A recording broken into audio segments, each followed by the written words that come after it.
死亡。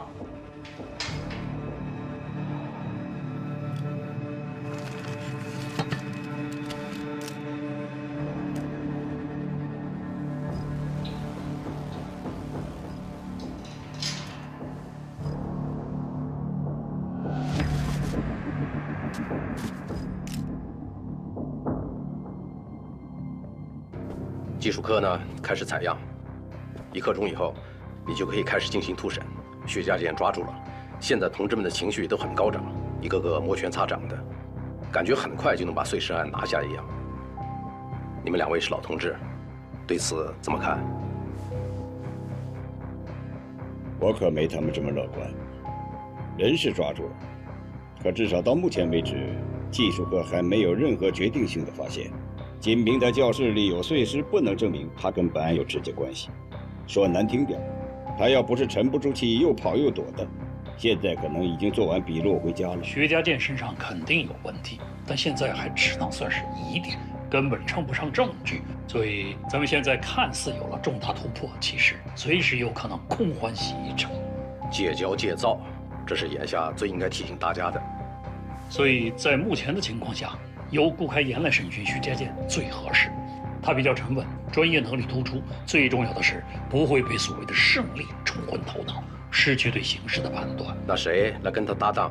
按理说应该是魏国平，不过我提议宋哲。虽然人是魏国平抓的，但以我对他的了解，现在也是他最自满的时候。我怕这一点会被嫌疑人利用，反而不利于案件的推进。那就这么决定了，由宋哲配合顾开言。事不宜迟，我估计现在那个薛家健已经在盘算怎么应对审讯了。咱们也抓紧开始吧，以他为重点目标人物，扩大搜寻范围，寻找证物证据，双管齐下，争取在限定的调查时间内取得进展。顾组长，给你泡点花茶没事吧？可以，谢谢。我们这儿条件就这样，您就将就一下吧。啊，对了，这个薛家健的背景资料啊，我看了一下，我觉得还是有突破口的，我帮你整理一下，来作为参考。听见没有？那姓宋的，他自己想和开言搭档。人家是具体负责人，谁跟谁搭档还不是人家一句话的事。这我忍不了，我得跟他说理儿去。去啊。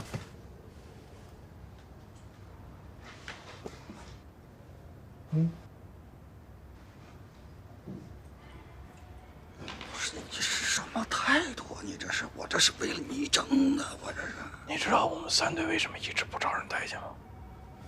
就是因为有你这种老滑头。因为有你这样的绝队长，带出了一群刺头。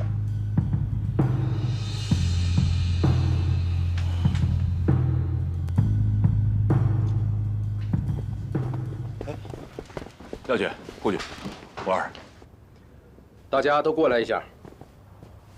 今天提前跟大家说一件事情，局里明天会宣布，但是因为案情紧急，就在这儿宣布了。上级已经正式任命吴克同志担任咱们市公安局政委，大家欢迎。谢谢大家。客套话我就不说了，我就希望能和大伙儿一起把眼前这个案子办好，还受害者一个公道，还定江一个太平。领导放心，保证完成任务。好，下面就请顾卫东同志把下面的工作安排一下。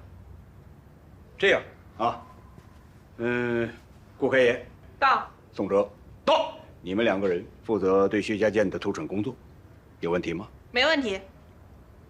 那个3位领导，我有个建议。说。魏国平同志呢，在抓捕的过程中，他的表现确实证明了他能够找到薛家健的弱点。所以我觉得他比我更合适今晚的突审。从工作角度呢，我建议啊，让魏国平同志和顾开言同志搭档，请领导批准。我没意见。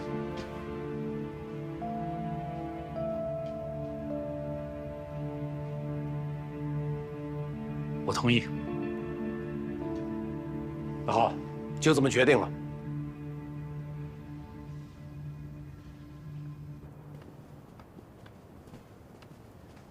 你了解他吗？肯定不了解。我倒是有点了解，不过今天有点出乎我意料。所以你也没想到他会向你喷乙醚？你说谁呢？薛家健啊。我说老宋。还行，挺仗义，也明白事理了。本来啊，人是我抓的，我审天经地义。你看这个姓吴的这位老同志，算了，咱也别背后议论领导。请你把注意力转到工作上来。好，我们就说工作。这个薛家健啊，大学老师，千万别低估他的智商，不能轻视。当然抓他的时候是有点慌，但是我很担心这么短时间，他已经想好对策了。所以一会儿你听我的，什么都别说啊。我提示你的时候，你再配合我。我会先说骨头的事儿，一敲一个准。你听明白了吗？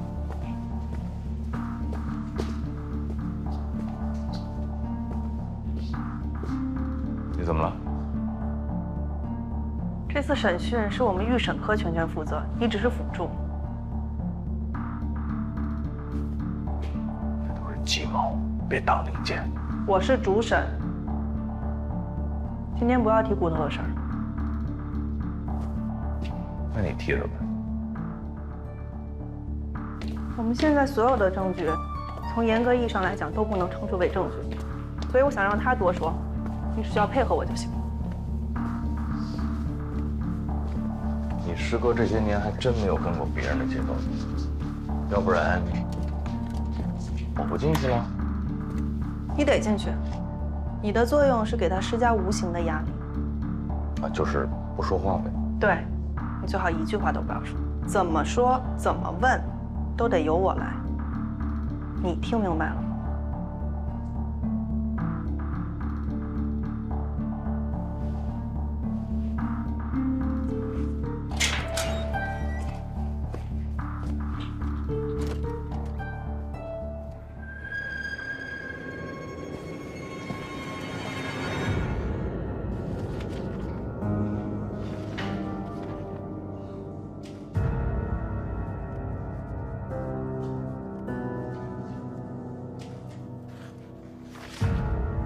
薛家健，本地人，对，本地的，一直都住在和平路吗？从小就在。那儿有个和平路小学，你知道吗？我就那儿毕业的。还是校友。哎，你知道上学那会儿最烦什么吗？换座儿，每周都换，还总是把最邋遢的那个换到我身边来。你们那时候也换吗？我就没跟女孩同桌过。比换座更烦的是啥？换教室，大包小包的，贼麻烦。你们现在也换教室吗？和平路小学。宁江医学院。换。不换。换还是不换？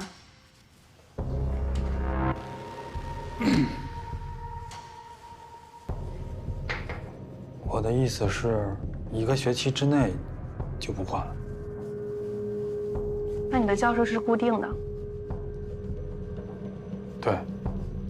还有其他人有钥匙吗？有。教务处、清洁工。也就是说，这些人都有可能接触到你教室里的物品，对吧？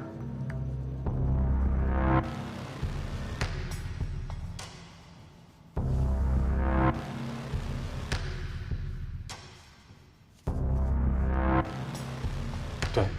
这需要想吗？我是想回答的更准确一点。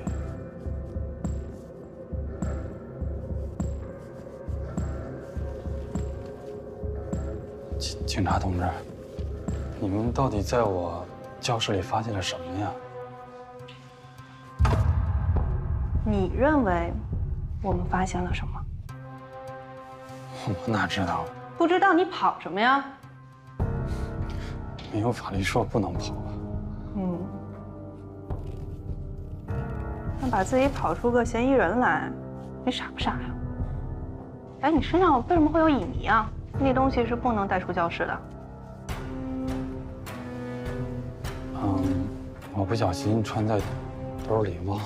不小心，你装乙醚的瓶子不是标准规格，是从其他容器里面倒进去的。你管这叫不小心？是课程需要吗？什么课？哪一节课需要用乙醚？哪一个程序需要这么做？薛家健，回答我问题。好，这样你先回答我问题，接着说。应该是人骨，准确的说是股骨。哦，看得挺仔细，挺清楚，一下就能看出来，是吧？我就是干这个的。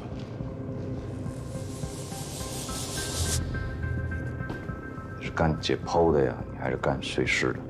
魏队，我不明白你在问什么。刚才你不是问我们说，在你教室里到底发现什么？我告诉你，发现就是这个。这骨头为什么会出现你的教室里？可能是教具吧。没用福尔马林泡过的，你直接当教具吗？你糊弄谁呢？这确实看着不像。不像什么？那像什么？装傻！我告诉你，高温蒸煮。高温蒸煮的可以当教具吗？来，你给我解释解释。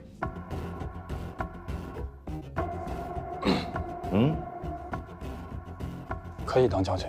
你再说一遍。高温蒸煮是制作骨骼标本常用的方法，是为了清腐去脂用的。但是我们不常用，是因为去脂不彻底。啊，不彻底。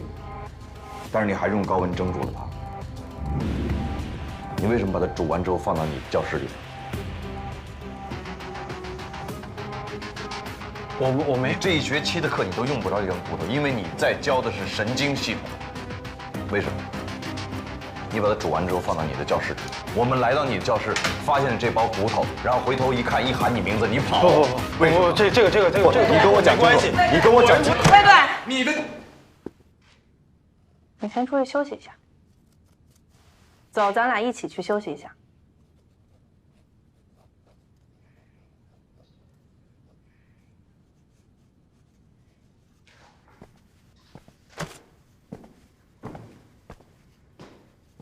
薛家健，我给你10分钟的时间，你好好想一想魏队的问题。等我再回来，我希望你给我一个真实的回答。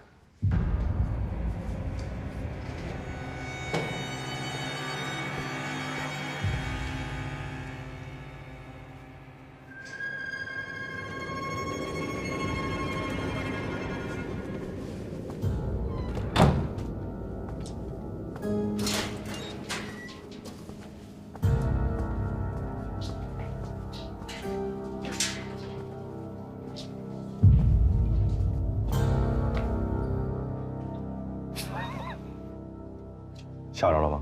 是以为我动真气呢？这都是我们审讯的惯常手段，明白吧？别担心，走。不是说好了不提骨头的事儿吗？你不提骨头，人家能把你放在眼里吗？他都不怕你，你心里没数吗？我不需要他怕我。好，来想想你需要什么？来。如果他一直处于这种不稳定的情绪当中，怎么保证他的口供的真实性？我要的是确凿的证据，不是被谁吓出来的口供。谁要的不是确凿的证据？你认为他现在心态不稳吗？那你就错了。我告诉你，他心态早就稳了。他这个心理素质绝对高于你，那就是见人见的太少，审讯这个场面你经历的也太少了啊！也多学着点就行了，别读书读傻了，明白吗？现实和读书俩逻辑啊。审讯的原则是根据被审问人的供述去进行证据分析，从而判断真伪，而不是提前做个人预判，然后带着这个结论再去倒推。行了，别跟我念经，你念经都念得磕磕巴巴的，不要用这种方式来证明你读过书。我们也别在这儿啰嗦，别让人嫌疑人都觉得我们不同意。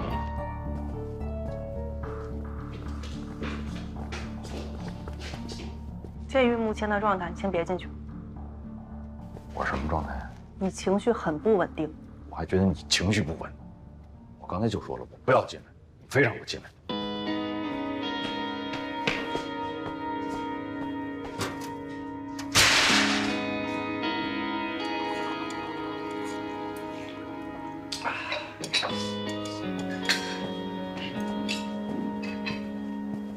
哎，头儿，你怎么回来了？可以啊，头儿，这么快就过安堂了？吃饭堵不住你们嘴。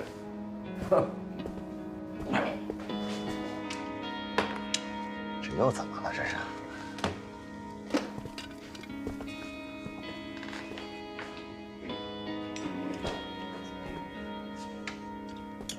不许！有，怎么的？刚吃饭吗？垫吧垫吧，早点歇着吧。啊，好嘞，这段时间大家挺辛苦。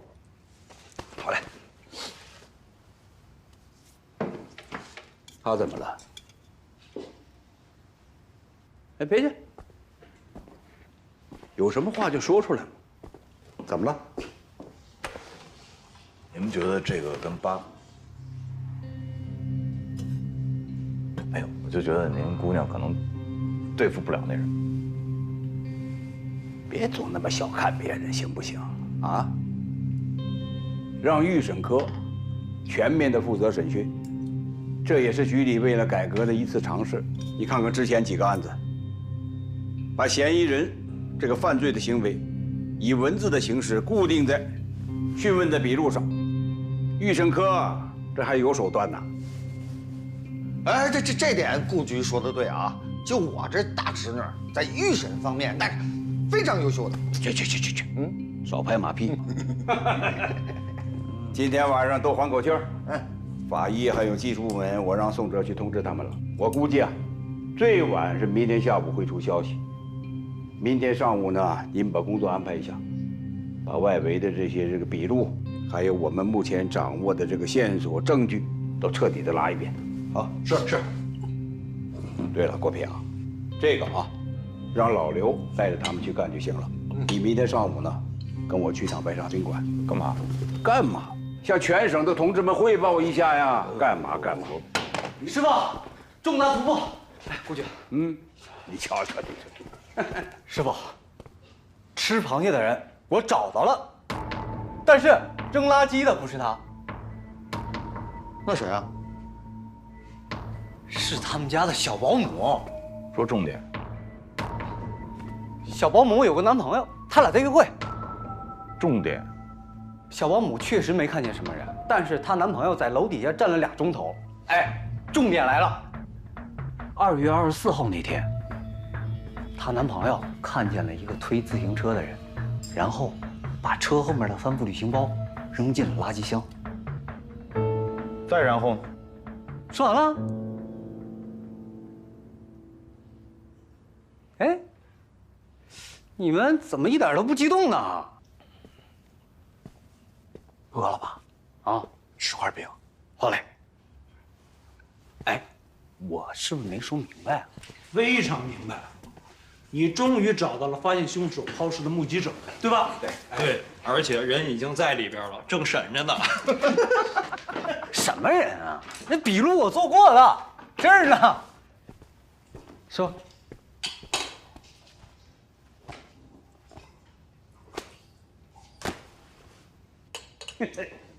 我看看。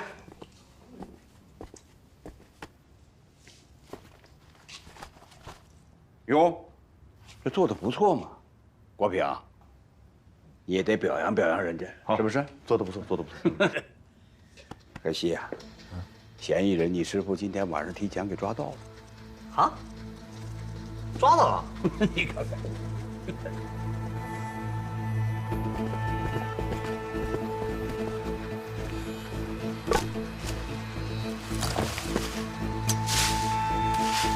出来！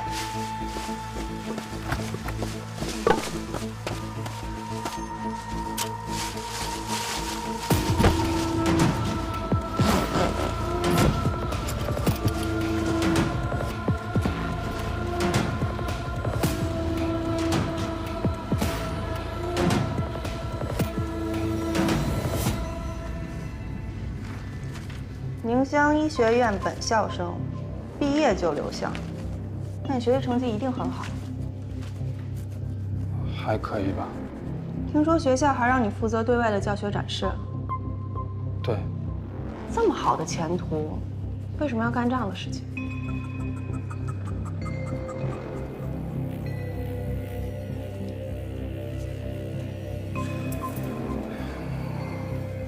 我承认，是我偷拿了1米。偷来干什么？卖给谁？我还不知道呢，但我知道私下会有人买这种麻醉品，我就偷偷藏那一小瓶是样品。你逃跑，也是因为这事儿啊？如果你换作是我，就因为偷拿了一小瓶乙醚，搞出这么大的动静，你会信吗？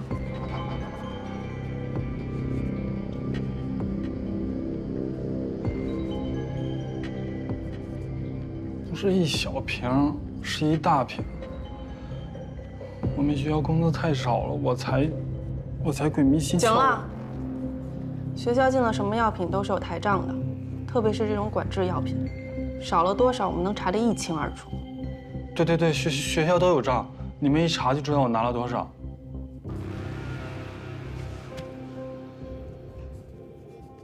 2月25号你在干什么？一天都要说吗？从起床开始。哦，25号。大概10点半，我就上床睡觉了。这就是我一天的活动。24号你在干什么？从起床开始，一直说到睡觉为止。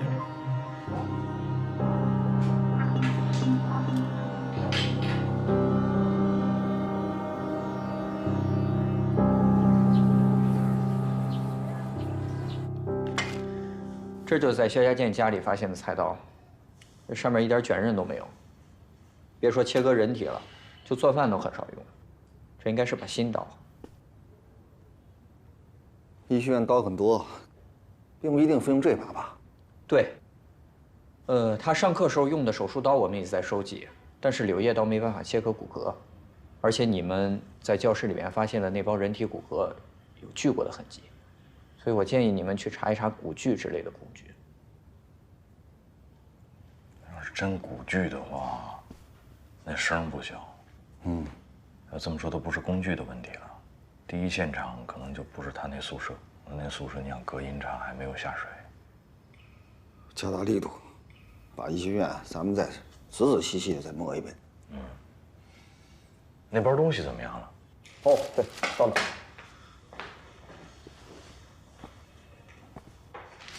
你看这刀把新的，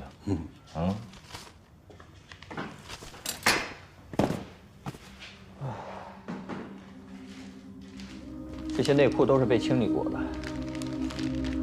上面根本找不到任何有用的证据。这么多，这是一个人吗？应该不是一个人，这些尺码和新旧程度都不一样。你们可以去找一下于爱琴的舍友，或者是比较亲密的同学，过来辨认一下，这是不是他的东西？辨认死去同学的遗物，这难为这帮孩子了。我更正一下啊，虽然在尸块附近发现的传呼机是于爱琴的，而且他也正好失踪，但是从严格意义上来说，并不能确定于爱琴已经死亡。他们家人什么时候来？同事了，应该就到了。来，同志，喝水。哎，好，谢谢。坐。哎，稍等一会儿啊。哎，来了。怎么称呼？我张博，贾同志你好。辛苦你。好，那我们走。好。哎，贾同志，这会不会有什么危险呢？不会，因为我一会儿就把这门开一道缝。你往里边看一眼，是不是他？你告诉我，他不可能看着你全脸。好，走。等会儿，不能这么认。怎么了？你先带他去休息一下。哎，好。什么情况？这是在公安局，薛家健又是在限制条件下，证人一定会受影响。你这么认，导向性太明显。我导什么向？我又没有跟他说里边是犯人。我觉得开言说的有道理，我时间紧，只能从简。行了，我说不行就不行，听开言的。好，好什么好？我说话不好使啊。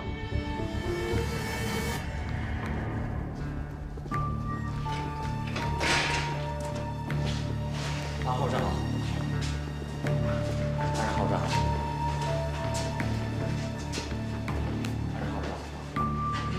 好，头都抬起来。对，那个把兜拿出来，手拿出来。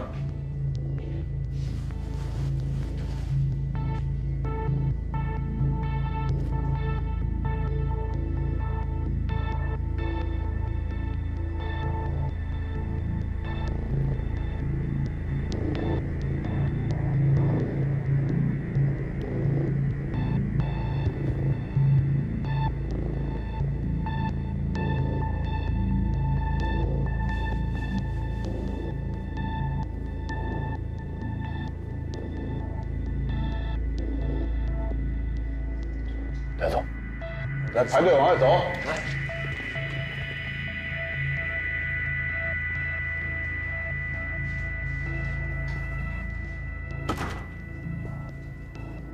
有吗？有。讲。6号。你确定？就是他，那天看见他把那个包扔到垃圾箱的。谢谢，辛苦辛苦，来，去做一个辨认笔录。好。谢。看他腰还撞上，是脑袋疼啊，屁股疼啊，还是半身不遂啊？都不好使了。对，心乳科那边有电话让你去一趟。你去忙你的吧，我回去做功课，争取把口供拿下。师哥，我之前态度不太好，我跟你道个歉。麻烦你以后在正式的工作场合称呼我的姓名和职务。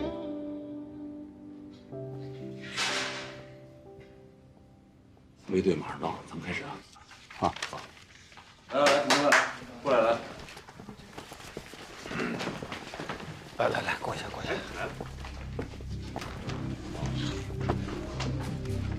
开一个简短的碰头会，啊，昨天呢，我们成功的抓获了犯罪嫌疑人，而且找到了指认薛家健抛尸的目击证人，还有他藏着的呢这个女性的内衣。这是截至目前为止啊，我们取得的最大的收获。经过连夜的突审，我们也发现了，我们现在呢也缺少很多关键性的证据。同志们，现在新的困难摆在我们面前。是，就这些困难如果不解决的话，我们现在确实挺尴尬。首先，我们没有办法确定这个作案凶器在哪儿，也没有办法确定其他的尸块会藏在哪儿。最重要的是说，受害人到底是不是之前失踪的这个于爱琴，搞得我们很尴尬、很被动。从目前来看啊，凶手在医学院分尸的可能性很大，因为那里便于作案，而且不容易引起别人的注意。现在对薛家健形成最大压力的证物就是那几条女士内裤，接下来我会以这个为突破口。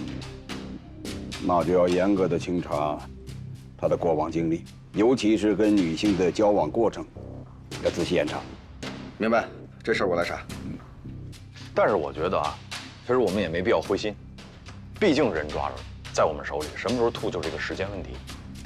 特别是这个目击证人，一看见他，一眼就认出来，说抛尸的就是这人。所以，我觉得见谅。现在就这么乐观，恐怕还为时过早吧。接下来的具体工作安排，还是没有补充的吗？我这没了。真的没了？没了。桑哲，哎，医学院那些闲置的教室、实验室、仓库，再给我仔仔细细捋一遍，尤其是人体标本实验室，要防止他把那些不好处理的尸块混藏在里面。明白。还有什么要补充的吗？大家？好，齐头并进，干活！报告，各位领导，我有个想法，下来再说。说。薛家健收集了那么多女性内裤，而且新旧尺码又完全不同，那岂不是说他很有可能是连环作案？如果是这样的话，那其他受害者难道也被分尸了？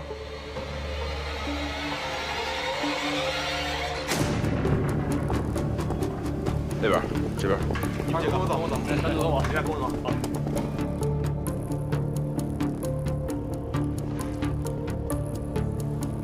你们最后一次见到于爱琴是什么时候？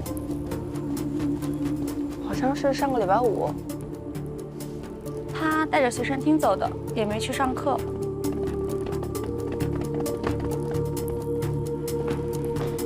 去里面搜仔细点。是啊。后来就再也没见过他了。这个情况你们有跟老师说过吗？周末出去很正常的，我们都还以为他回家了。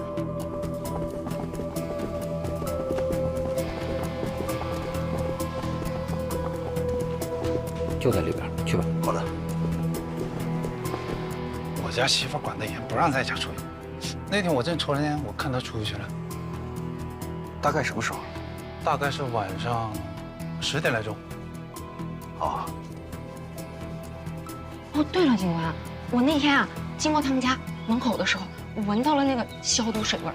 能记得是哪天吗？哦，对，就是你们来搜查那天。备完课11点左右我就睡了。是吗？那你能把刚才的话再重复一遍吗？还是2月24号的事儿？什么？从起床开始。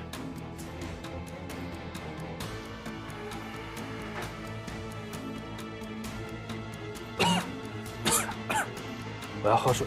给我倒杯水。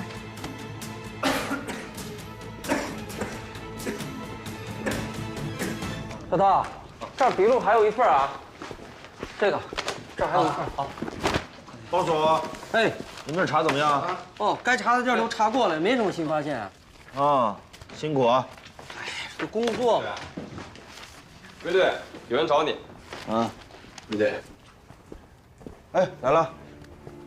这是于远新的大哥，刚从老家赶来。辛苦。麻烦您来一趟呢，就是说，请您给辨认一下一些东西，看看是不是你妹妹的，好吗？辛苦啊！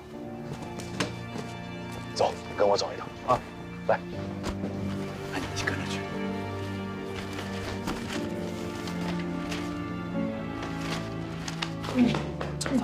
走。先收吧，收了吧。哎，卫队，这，你先把带我办公室，给他喝点水，让他平静平静。我还有点问题要问他。行嘞。也是，换谁都认不出来。要是认不出来，就没有办法确认死者身份。你还有什么证吗？那就只能用 DNA 检测。脱氧化碳核酸。行啊，这你都知道？别废话，你这能做吗？我得去问问省技术处的人，让他们用于爱琴大哥的样本做一个比对吧。那太好。哎，还有上次送过那个床单啊，上面的黄色痕迹，我们做了个检测，证明呢是人体油脂。我们现在在做进一步的检测。还有，你过来看看这个，来，看看这个里面。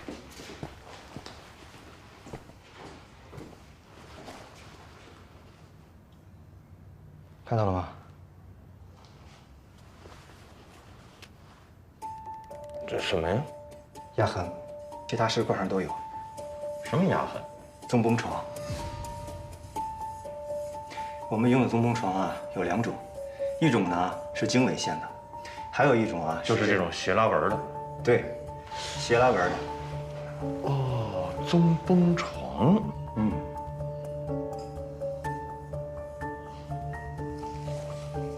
其他尸块也有这个吗？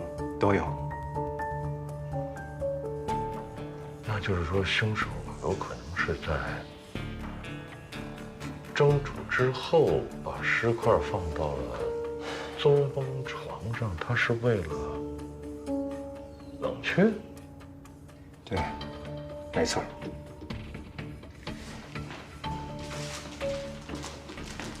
还有这个，10块两啊。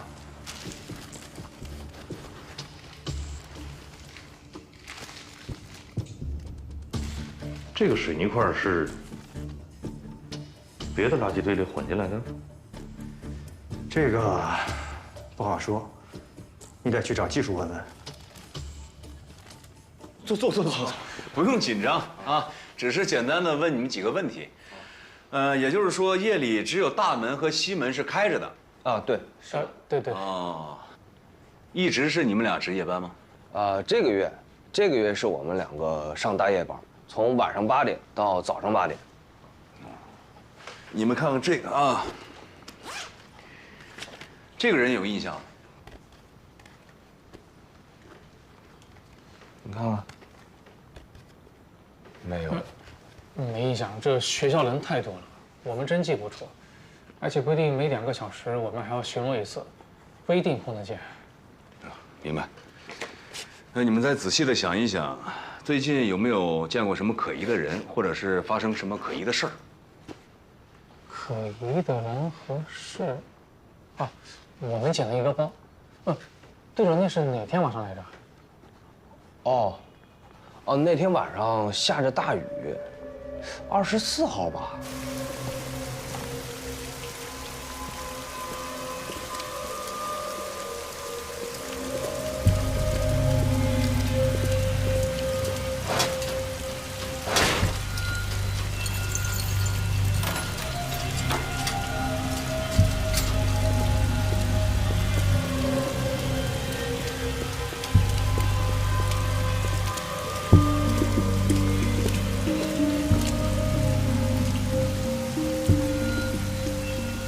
对，大概晚上10点左右，我们在门外的平凉巷里，捡了一个包，是扣在一把伞下面的，就在入档间。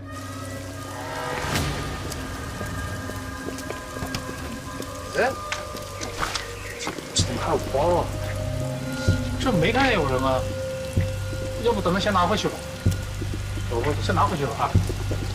有人找，到我们再拿就行。当时周围没什么人，我们就把这个包给捡起来了。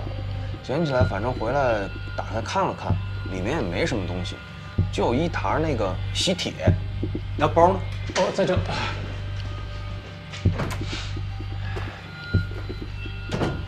你看一下。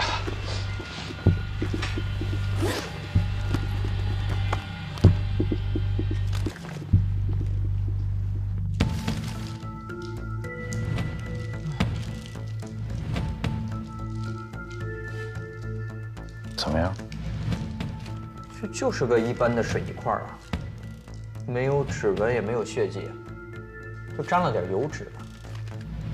那他确实是从这个尸块里边发现的，会不会跟这个作案环境有关系？这个问题你得先找到第一作案现场，我才能回答你。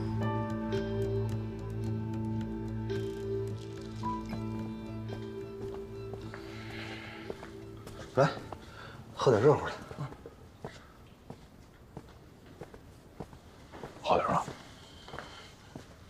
怎么样？还凑合。啊。那你缓缓，帮我们再留个血样，因为还有一些信息得跟你核实一下再。行啊，先歇着。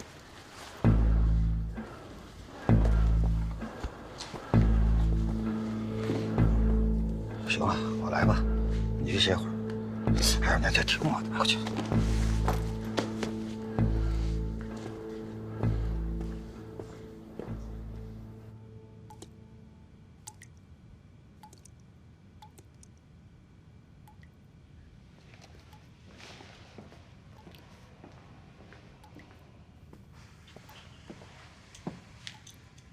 卫队，没事吧？没事，哎，躺着躺着。我是突然想起个事儿，不知道跟你这个案子有没有什么关系？说嘛，别藏着掖着。薛家健好像有个女朋友。你怎么之前没跟我说呀？不是，这个也是我猜的。这姑娘来过我们学校几回，但是每次来都是找薛家健。有天晚上，我看着他俩在那个小林子里头吵架，薛家健还打了这姑娘一把。这什么时候的事？有2个多月了吧？那之后我再没见过这姑娘。这姑娘叫什么？姓梁，叫什么咱不知道，长得还挺漂亮。工作单位好像是轻工2厂。好，笔录做完了。哎，不是让你歇歇吗？你又干嘛去？轻工2厂。你等会儿，我跟你一块儿去。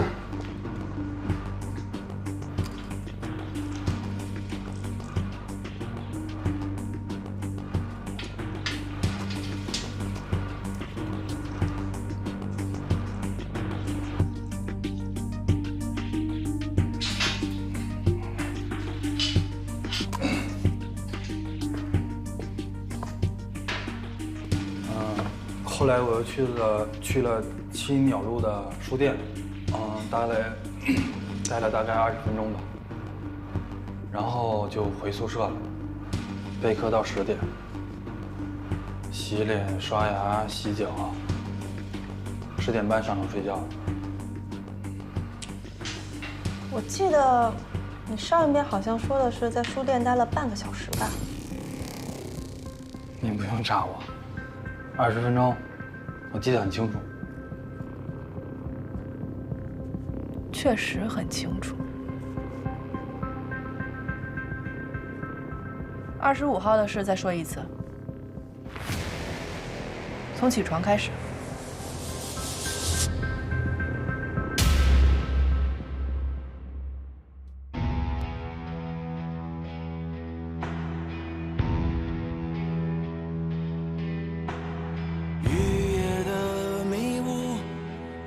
遮住凌乱的脚步，罪孽的狂徒遁入黑暗的恐怖，呼喊声那么无助，身后没退路，祈祷着谁来守护，为他不退步，火热的力量。